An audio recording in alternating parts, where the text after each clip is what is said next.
मसीह खुदावंद की सलामती आपके साथ हो। आज 23 नवंबर 2023 है। मत्ती रसूल की मार्फत लिखी गई इंजील मुकद्दस के आयत बायत तफसीरी मुताला को जारी रखते हुए आज हम 21वें बाब की चौथी और 5वीं आयत पर गौर करेंगे। इनमें यूं लिखा है, ये इसलिए हुआ कि जो नबी की मार्फत कहा गया था वो पूरा हो के सयून की बेटी से कहो कि देख तेरा बादशाह तेरे पास आता है, वो हलीम है और गधे पर सवार है, बल्कि लादू के बच्चे पर। आमीन। यहाँ पर मसीह खुदावंद की दयानतदारी और इंसाफ का नमूना साफ नजर आता है। उसने गधे को मालिक की रजामंदी के बगैर इस्तेमाल नहीं किया। और ये हमारे सीखने की भी बात है कि किसी की चीज को भी हम उसकी इजाजत के बगैर इस्तेमाल ना करें। जरूर है कि उसकी रजामंदी शामिल हो और उससे इजाजत लेकर हम दूसरों की चीजों को इस्तेमाल करें।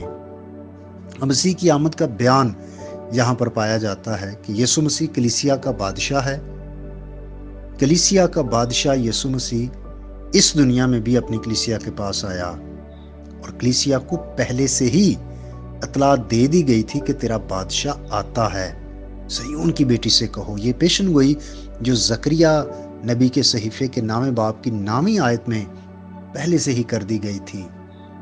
अब यहाँ पर देखें कि जब कोई बादशाह आता है तो कैसी बड़ी और शानदार बात की तवक्को होती है, लेकिन यहां तो ऐसी कोई चीज नजर नहीं आती। जब मसीह अपने जलाल में जाहिर होना चाहता है तो हलीमी से आता है, शानो शौकत से नहीं आता। उसका मिजाज बहुत धीरा है।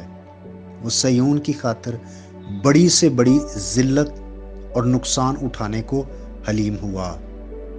उस तक रसाई आसान है, उसकी मिन्नत समाजत करना आसान है, उसकी हुकूमत नरम और मुलायम है। उसके आयन और कवानीन उसकी राया के खून से नहीं बल्कि उसके अपने खून से लिखे गए हैं। उसका जुआ हल्का है और उसके सबूत में देखें कि उसका जो ज़ुहूर है वो बहुत अदना शक्ल में है। वो गधे पर सवार है, उस जानवर पर जो शाही शान शौकत के लिए नहीं बल्कि खिदमत के लिए खल्क हुआ है, जो जंगों के लिए नहीं बल्कि बोझ ढोने के लिए बनाया गया है।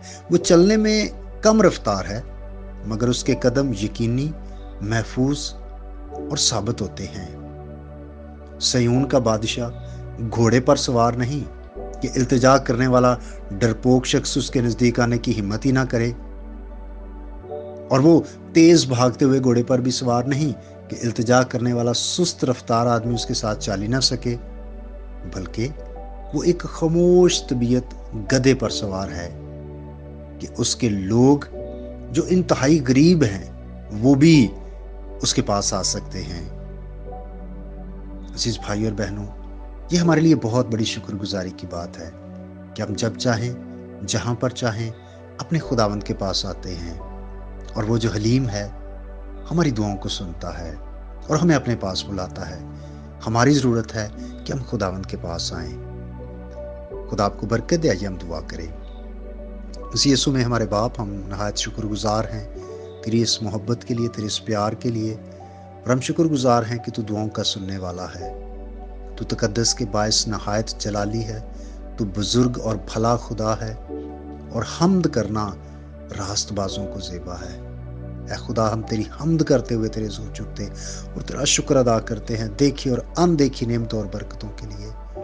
और दुआ है खुदा, जितने भी अजीज इस पैगाम को सुन रहे हैं इनको बरकत दे, इनके घरानों को बरकत दे, कि काम में, कारोबार में ऐ खुदा तेरी बरकत हो, इनकी जॉब्स में, इनकी तालीम में खुदा तेरी बरकत हो। माली, रूहानी, जिस्मानी, ख़ानदानी बरकत अपने लोगों को अता कर और हर तरह से अपने लोगों की हिफाजत फरमा, यीशु मसीह के नाम से आमीन। मेरा नाम पास्टर बिशारत है और ये पैगाम आपको इवेंजेलिकल चर्च अटक की तरफ से भेजा गया।